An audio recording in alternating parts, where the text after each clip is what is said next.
na nga fexe ba wane waaw li tax ñu wóolu la.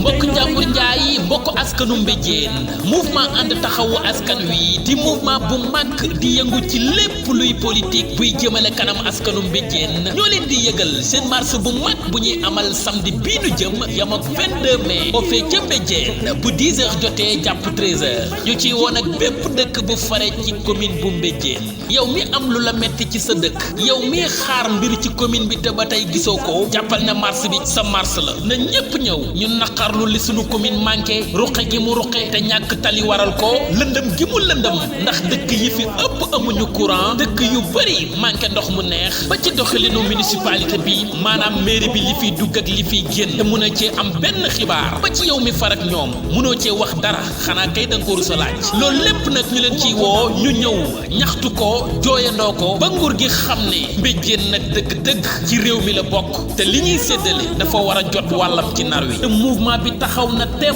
ba lépp lu fiy duggati te war a jëm ci askan wi ñu taxaw jatu na soccet ba mu àgg ci loxoy askan wi ñuy doog a dellu tëdd nelaw mbokk yi marche baa ngi noonu samedi lay doon 22 mai ca Mbéjéen marche bi nag ñu ci woo di ci xaar toute la presse nationale ak locale RFM TFM Walfadjri Jambour TV Bakel 24 TV RDV ak rajo Ngidila FM foo mën a nekk ci commune bi te bëgg koo teewee wooteel ci numéro yi 76 489 48 64 wala 77 682 45 71 wala 77 779 44 64 mbokk yi mars baa ngi noonu ñu jàpp ko samedi 22 mai 2021 ca Mbéjéen mars pacifique lay doon maanaam ñëw taxaw wax li ñu metti pare duggaat suñuy oto ñibbi ci jàmm ak salaam mouvement ànd taxawu askan wi taxaw ba léppi askan wi dellu ci askan wi. wax ma dara waaye wóolu giñ la wóolu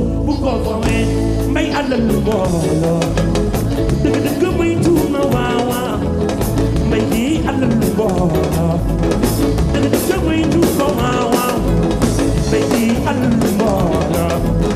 dëgg dëgg may tuuma waaw waaw mbay gi àllal lu mbooloo dëgg dëgg sàmmal ma waaw waaw mbay gi àllal lu mbooloo dëgg dëgg may tuuma waaw waaw mbay gi àllal lu mbooloo